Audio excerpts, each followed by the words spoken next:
This is the Aftermarket Radio Network.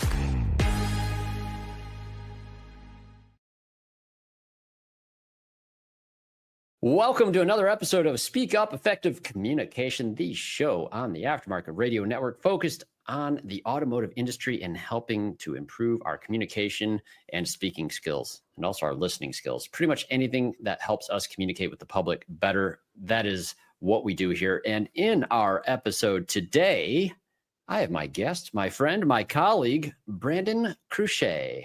Thanks for joining me, Brandon. Hey, Craig. Thanks for having me. Yeah, dude. So today we are discussing how we communicate as we lead and motivate our teams to adopt programs, systems, or processes, or just do really anything different than the way we've always done it before. And that is why the title for today's episode is This Sucks and It Works.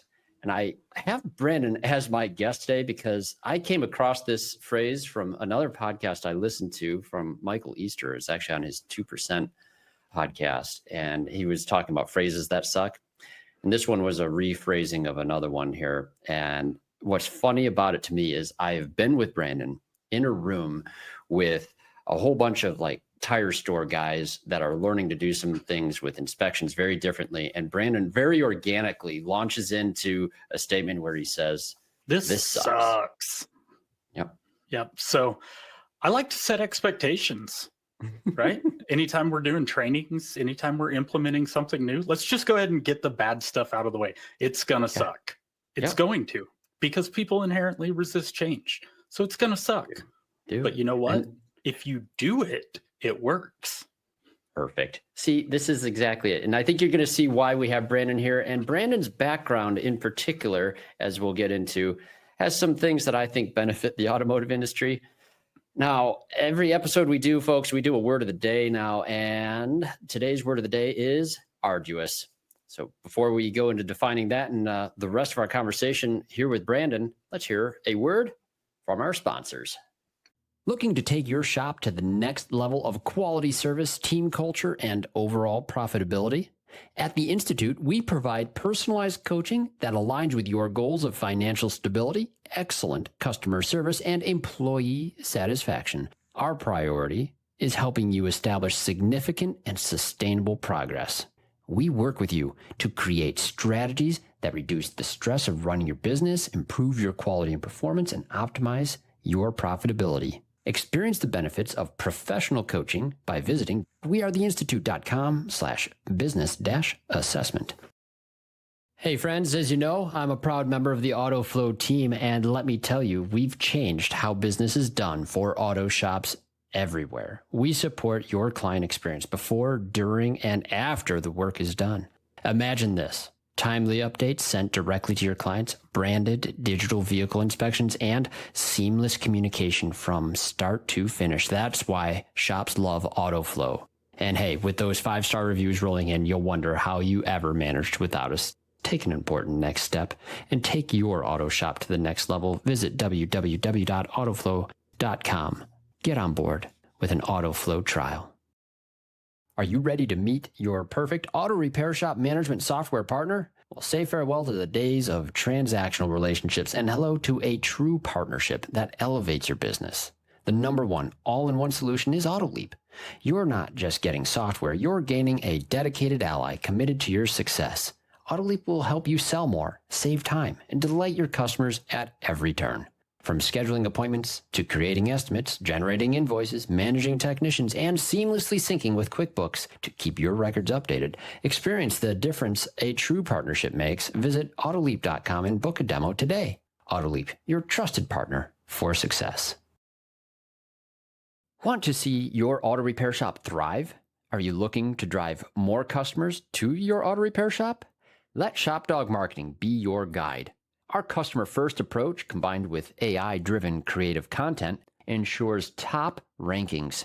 Dominate mobile first and voice search with our specialized expertise.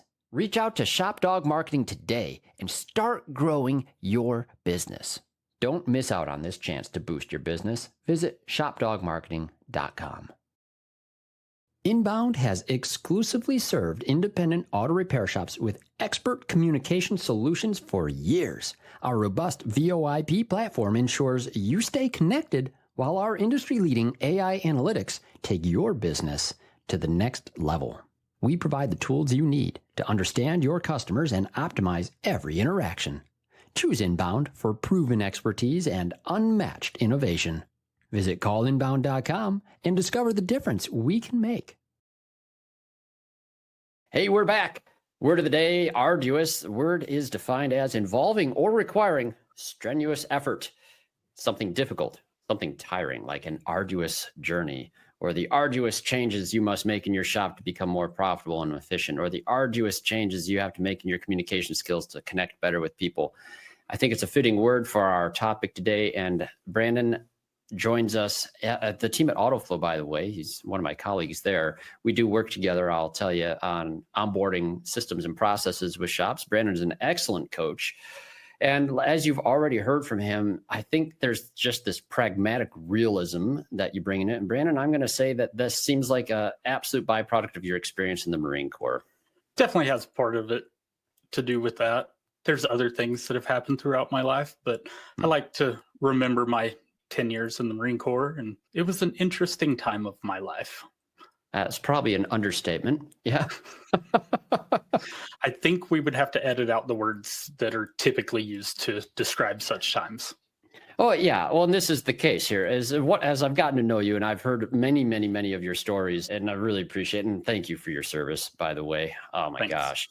I was telling you before, I went on Reddit. I only go there if I want to have my brain explode. But I was looking up Marine Corps slogans ahead of this conversation. We can't use most of them. Weird.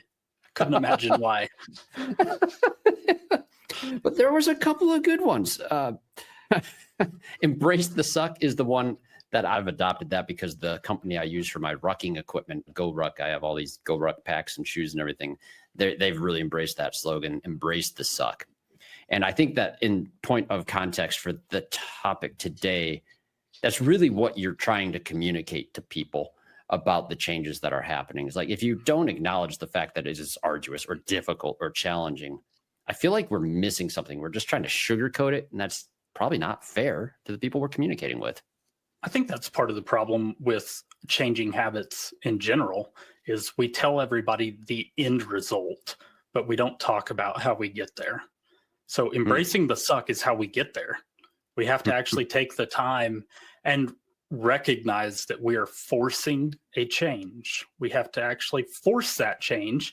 And our brains tell us that is no good, which is entertaining because how often do you actually change something for the bad? But yet our brains tell us that change is bad. Yeah, no one would do it if it's bad. Right. That's why we fight it so hard. But yet you don't ever, well, some people do make changes that are bad. And yeah, I suppose. That was one of the slogans that I wrote down that was on that site that I could use. Good initiative, bad judgment. Oh, yes. Yes. That fits perfectly there. Hey, you wanted to change. Great for you. Terrible thing to change to. You should probably rethink your life choices. Yeah, there's probably endless examples there. But I think what you said really resonated, and it was well said too, that embracing the suck is how you get there. And I think that as I look back on what triggered this conversation in that post by Michael Easter, is it was a reframing of another slogan where it was like, it's all about the journey, not the results. And that was kind of a bad motivational phrase. Like, the results are absolutely what you want. We realize it's hard, but this is the work that has to happen to have what is good and make it work.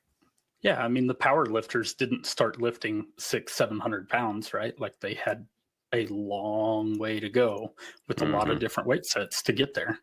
Yeah.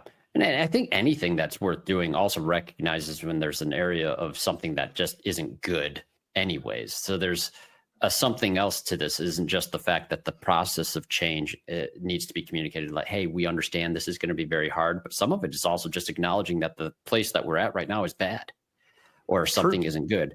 I've heard you talk about this. You're one of the things that people don't realize is Brandon pretty much never stops. I'm not even sure if you sleep anymore because you also started your own software platform recognizing the issue with oil change stickers. Because they suck. Because they suck. So Quite now literally. Brandon literally has another feather in his cap of starting his own software company in addition to all else that he does, which is pretty cool. Yeah, I'm changing the way that oil stickers are on the market and operate for the automotive industry forever, because I came out of 1980. It was a good decade. It was. I mean, I was born there. Me too. Going into doing the hard things, let's talk all right. So Brandon and I both, like I mentioned, we're into onboarding, and we work with shops of all types all the time. And we see owners of all types, and we see corporate teams of all types. And there is a universal in this. Keeping people encouraged through a significant change requires a lot of effective communication. This isn't something that comes naturally to the vast majority of people I meet in this industry. So Brandon, I guess my question for you is, when you were, and let's go back into the Marine Corps, you experienced leaders of a variety of different types. What's your perspective of that? A lot like shop owners, some of them are really good at it, some of them aren't. I imagine it's a mix. It's a complete mix. There are the good ones, and they're the ones who get promoted just simply so they can get out of your command. We have a term for that. I'm not allowed to say it here, but it rhymes with uck up, bump up program. I think we can read between the lines there. Yeah, bad leadership happens, and the military deals with it very differently than we do in an industry. To a degree, I think bad leadership, even in our industry, there are times that we make decisions to put people in leadership roles because they're really good at something. Mm-hmm. And so we're like, they're going to be awesome. This service advisor, this sales guy is going to be great as a service manager. And they're not. Mm-hmm. Their strength was in selling. And we took that away from them and asked them to manage people. And they could sell anything, but managing people, not so much. Yeah, we've talked about that before on this show too, where we promote sometimes our technicians as they age out into a service advisor role where communication skills are essential, and they bring all this technical experience with them, but it doesn't always translate into building up relationships the way it needs to be, sort of the same direction. Generally, they talk themselves out of more sales than they get, because they confuse the customer, and customers just don't buy things they don't understand. No, they definitely don't. Now, so there's a couple of things. I don't know if I mentioned this one yet here. I think we were talking beforehand, but one of the Marine Corps slogans I wrote, the beatings will continue until morale improves. Yes, absolutely. What about threats? They work? They work in the Corps? Do they work in the shop? Threats absolutely work until you don't follow through. Then everybody knows they were just a threat. So occasionally you have to follow through with them, so that way they know they're not just a threat. I will do it. That's where the phrase, sometimes you got to shoot a hostage, came from. That's not a great one. Well, there are worse. I don't know. I don't know, man. You did have a story on related to the topic here, though, of sucking in particular. Tell us about the straw. So my company commander, when I first arrived in the fleet, just after graduating boot camp and graduating School of Infantry, I arrive in 29 Palms, California. It's a beautiful garden spot if you've never been there. There's palm trees and there's so much beach, you can't see anything else. There's no water, but there's so much beach. Nice. So our company commander used to have a 4-inch piece of PVC pipe that was probably 3 or 4 feet in length, and he had little red pinstripes on it. And so naturally, it became the suck it the up straw. It got handed to you whenever you were complaining too much, and you got to walk around with this giant piece of PVC pipe. Oh, the Thankfully, shame. I never had to walk around with the PVC pipe. That's funny. So this was the reward for complaining. Yes. Or beatings that will continue until morale improves.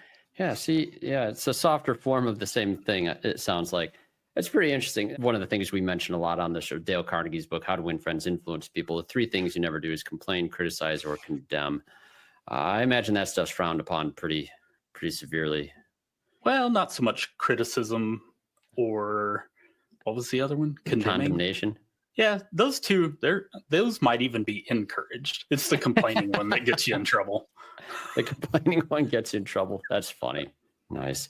So let's go back into that classroom setting where we were talking with some tire guys in particular.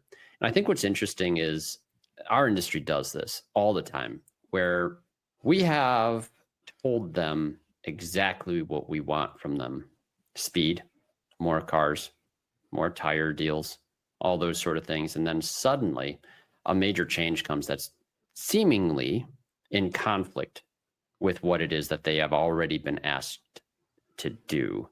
Does this apply to that scenario? Absolutely. Because anytime you implement something new, anytime you change, you take a different route to work, it doesn't matter what it is, there is a learning curve, is what I like to call it. Some people call it the implementation dip. Yep. But basically, you're going to see a lower result in the initial because people aren't used to doing it. They have not built a habit. And on top of not building a habit to do the things that you're asking them to do, they're trying to break an old habit, which is not exactly easy, especially when you talk about technicians. It doesn't matter, from tire techs all the way to the best technicians in the world. When technicians get in front of a car, they have a process that they have trained themselves to go through, and they do their process very, very well. Now you're asking them to change that process. Yep.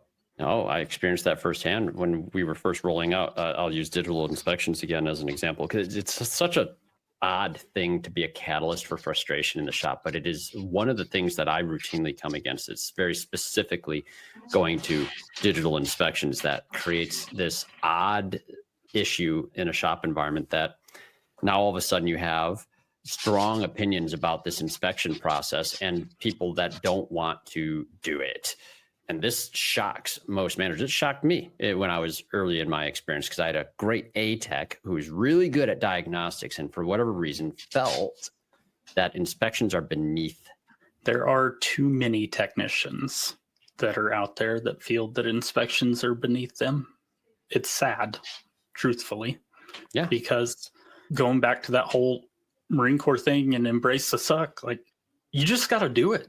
It's part of what you chose to do for your life. Whether you recognize it or not, as a technician, you have a responsibility for people's lives, because you're the top tech inside of a shop. To not do inspections is an injustice. Yeah, you've heard me quote Bob Greenwood. People on that listen loyally to our show here at Speak Up have heard me quote Bob Greenwood a number of times. Our professional responsibility is to make sure the vehicle is safe, reliable, and efficient. And I can say that over and over and again. And a lot of times I win hearts and minds when I do this stuff. But that's why I kind of like it when we were team teaching on this same point, Brandon. Is like I get to give that positive connotation of it. And then you're right there. It's like the good angel and the bad angel scenario, right? Where pretty sure this sucks. Angel, I know. right? Here's what you should be like. Everything's going to be okay in the end, but right now it's going to suck. Yeah, I think that's why we work all right. Yeah, I think it works out well for us. It does. It I really think the does. audience resonates. People like being told what to expect. And when you're real with them and tell them, like, yes, we're going to get there, but you don't run the day that you were born. You have to crawl, and then you have to walk. And then somewhere along the line, you're going to start running. Like, I have a 8-month-old daughter who is standing up now, and she's going to start walking before long. And the running happens very fast after that. I remember with my other 3 children. Oh, very quick. And so then they do what when they start running too fast? They wipe out. Oh, man. Which is probably the entire reason America's Funniest Home Videos ever made it in business. Yeah. Yeah. That and the old traditional baseball hitting the dad in the groin. Yep. Those are that good too. But no, it's a really perfect analogy, though. You mentioned your baby, and I think that's spot on. Hey, we can't quite tell the baby's like, all right, this is going to suck. But every time my little ones started to climb on stuff and started getting close to walk, it's like, uh-oh, this is going to suck is exactly what we're thinking, because we know all the pain that's coming. And we have to let them experience it. One, because we can't be a helicopter parent and run around and protect them from all those things as much as we may wish we could. I don't wish I could, because I'm a big proponent in learning things through pain. See, that's another Marine Corps thing. I had a good one. Yeah.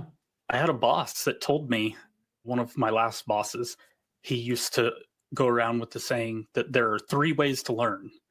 And I thought I was smart. So I'm picturing myself in the classroom like you were with Bob Greenwood when he asked, "What's your job?" Mm-hmm. Okay. So I thought I was smart. I was like, okay, there's auditory, there's kinesthetic, and there's demonstration. Those are the 3 learning styles. I know this. I'm smart. He's like, no. Oh, okay. Why don't you tell me your definition, Top? He was a master sergeant. We got to call them Top sometimes if they were cool. If they weren't cool, then they told you to call them master sergeant. And we basically just chalked them up to douchebags.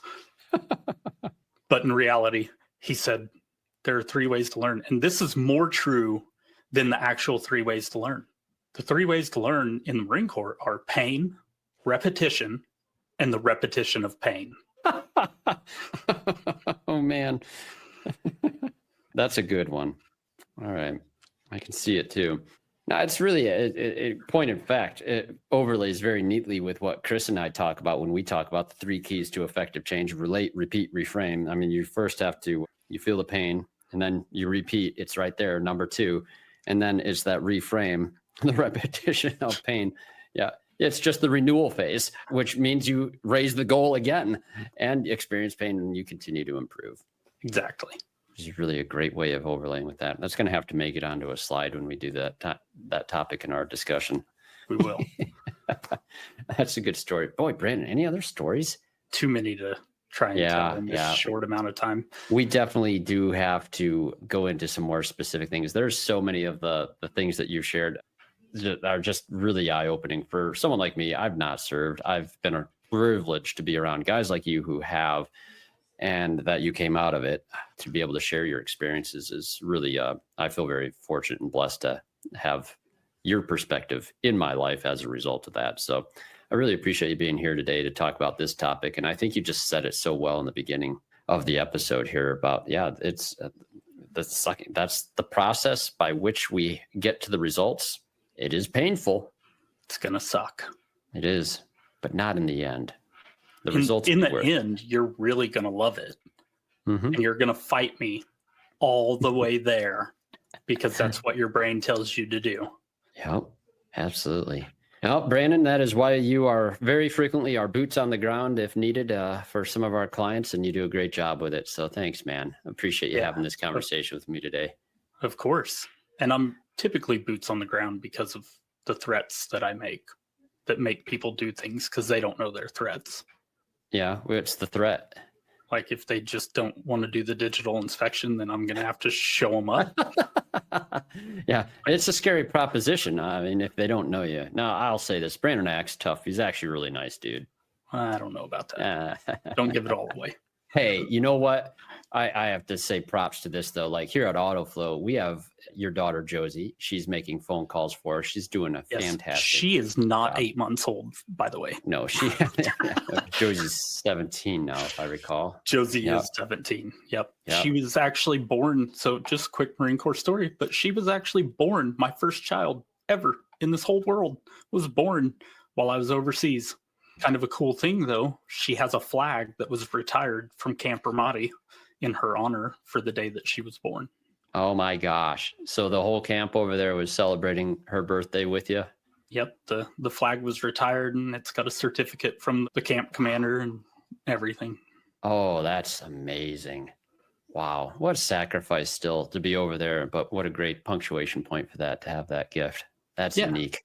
It is. And, I mean, there are other babies that were born during that deployment that got the same thing, but nobody that I interact with on a regular basis today has that. Wow. That's super cool. We're going to have to get her on here talking about stuff someday. Yep. You'll never get her to shut up. No. That's why she's so good at phone calls. Yeah, she is though. Yeah. So that's the thing is like, Yeah, Mr. Tough Guy Marine here, but you're a good dad, man, and your kids obviously reflect that. So we appreciate you too much, man. Not too much, but just the right amount. Just the right amount. You got it. Awesome, Brandon. Well, thank you so much again. And hey, thanks for listening, everyone. If you have something to add or tell us about here, please email us at speakup@craigoneal.net. I'd love to hear on topics that are interesting to you or something that was super helpful or any takeaways like Brandon's gems that he's dropped with us here today that really resonated with you. We love to hear those compliments as well, and we'll certainly pass those along to our guests. Now, remember, listen up to other shows on the Aftermarket Radio Network. We have a bunch of great shows. Remarkable Results Radio, the show that started them all with Carm Capriato, podcasting pioneer in the auto repair industry. And, of course, our friend Matt Fonslow with Diagnosing the Aftermarket A through Z, and Business by the Numbers with Hunt Demarest. We have the Auto Repair Marketing Podcast with Brian and Kim Walker, and the Weekly Blitz with Coach Chris Cotton. Oh, it's a good lineup. Lots of great information out there for y'all. When you're on your commute, when you're on your walks, we're happy to go along with you. Once again, thank you to our sponsors and Brandon. Once again, thank you for joining me today. Thanks for having me, Craig. Oh, yeah. Anytime, dude. We will definitely be having you back. There's a couple of bigger topics I want to have a conversation with you on, and I think our audience will appreciate. Until then, thanks, dude. Until then, to our listeners, I say get out there. Hey, remember to listen up before you speak up, and I'll say this too. Suck it up. Ooh, good one. Thanks for joining us. You've been listening to Speak Up, Effective Communication with Craig O'Neill on the Aftermarket Radio Network.